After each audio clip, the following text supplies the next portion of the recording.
Hello दोस्तों, आज हम लोग आए हैं हरियाणा के कैथल में और हम लोग घूमने जा रहे हैं आज रज़िया सुल्तान का मकबरा। रज़िया सुल्तान के बारे में तो आप लोग जानते ही होंगे।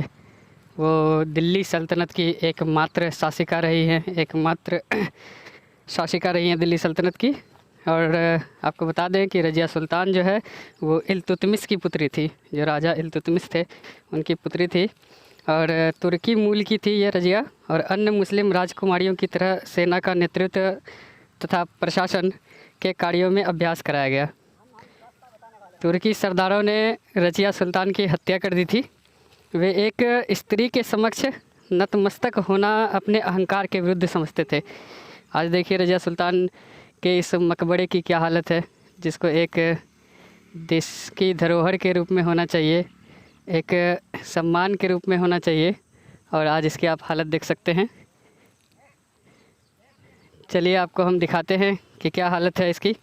तो मैं आपको बता रहा था कि तो जो तुर्की सरदारों ने रज़िया सुल्तान की हत्या कर दी थी, क्योंकि वो एक महिला के सामने अपना सर नहीं झुकाना चाहते थे। अपने सर को झुकाना एक अहंकार समझते थे।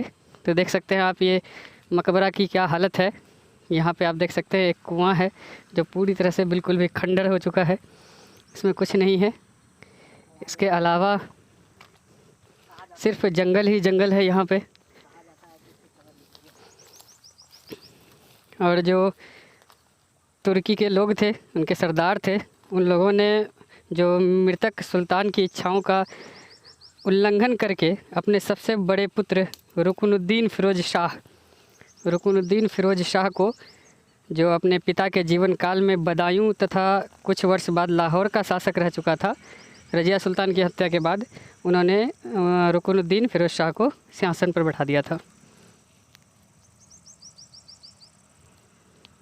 और फिर से मैं आपको बता दूं, ये हरियाणा के कैथल ज़िले में है। आप चारों साइड से इसकी स्थिति देख सकते हैं, क्या है इसकी स्थिति। और आगे बढ़ते हैं, देखते हैं क्या है इस जंगल में, एक जिसको धरोहर के रूप में होना चाहिए। आप वहाँ देख सकते हैं। चलिए और आगे बढ़ते हैं हम लोग। क्या जाने का रास्ता नहीं है? देख सकते हैं रज़िया सुल्तान के मकबरे की तरफ आप वो दूर आपको दिख रहा होगा, वहाँ पे उनकी कब्र है, जहाँ जाने के लिए कितनी कठिनाइयों का सामना करना पड़ता है। आइए जब हम लोग भी जाने का प्रयास करते हैं किसी तरह से, आराम से दोस्त। चलिए अब हमारा काफ़िला आगे की ओर बढ़ चुका है। जा रहे हैं हम लोग रज़िया सुल्तान की जो ओरिजिनल कब्र है वहाँ पर। आप देख सकते हैं यहाँ तो खेती बाड़ी हो रही है। यहाँ पर भी एक खंडहर टाइप से दिखाई दे रहा है। आगे आप लोगों को बता दें कि रज़िया सुल्तान ने अपने जीवन में केवल 4 वर्ष तक ही शासन किया था।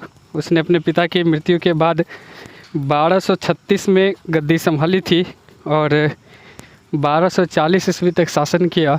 और शासन के बाद उसकी जो 1240 ईस्वी में उसकी हत्या कर दी गई थी। ये चारों बगल आप नज़ारा देख सक रहे हैं।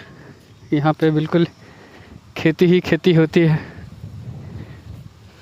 और इस खंडहर की हालत आप देख सकते हैं। चढ़ो चढ़ो, चढ़ा जाए। देख सकते हैं मकबरे की हालत आप लोग।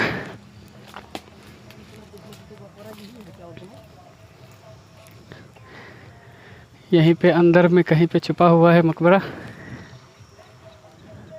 हाँ, रज़िया की दोनों बहनों की कब्र यहाँ लग तो रहा है। यहाँ पर इधर एक उधर 2 कब्र था, रज़िया सुल्तान और रज़िया सुल्तान और उसकी बहन का।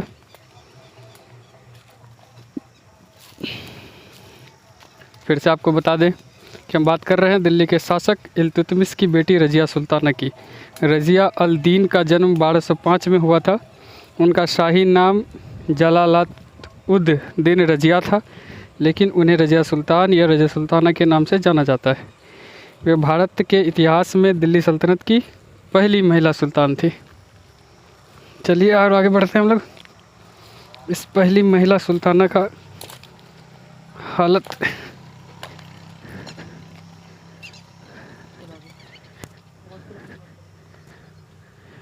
ये हालत आप देख रहे हैं। चलिए, अब हमारा काफिला आगे बढ़ चुका है तीसरे खंडर की ओर।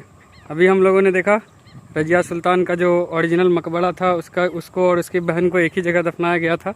वो दोनों कब्रों को हमने देखा जो कि झाड़ी के अंदर छुपा हुआ था।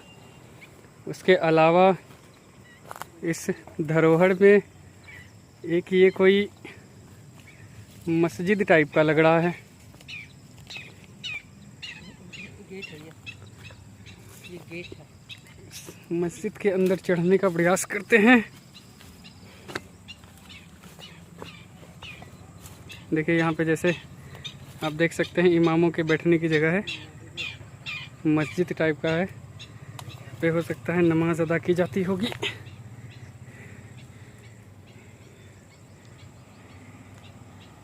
एकदम पूरी तरह से ये खंडर टाइप से पूरा खेतों के बीच आ गया है।